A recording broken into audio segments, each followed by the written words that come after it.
being tempted to look at tomorrow, I've got to go through some steps to keep from putting this pressure on me. Step number one, I got to prepare myself for today. I got to start preparing myself for today. If I'm going to do all these things today, then I got to prepare myself. What I've got to do is I have got to start my day off putting the Lord first. I got to start putting him first. I mean, forget about that. See, because what the devil does, the devil will get in your dream and get in your spirit, and you'll dream about your trouble. And then you'll wake up the next day with that trouble on your mind. And what will transpire is that you got to move in the spirit. Because spiritual is not how you look.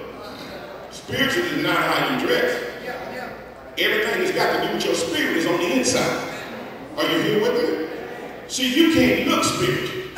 You can't act spiritual. You got to be spiritual. Are you here with me? You can't look spiritual. You can't act spiritual. You got to be spiritual. So I got to get up in the morning time, and what I got to do is I got to talk to the Lord. And I got to ask the Lord to help me go through what I've got to go through today. And after the day over, leave whatever happened today in today. And go into tomorrow with him for a new day. That's all part of being a believer. That's the only way you can say this is the day that the Lord has made, is for you to leave yesterday into yesterday.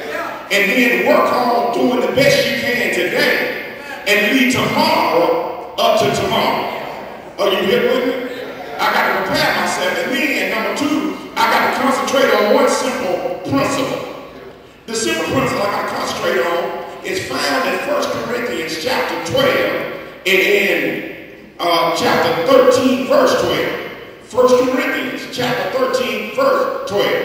For we look through a glass darkly. That means that every day you get up, you go through your mind is limited on what you can see. There's some morning you get up, you can't see how you're going to get out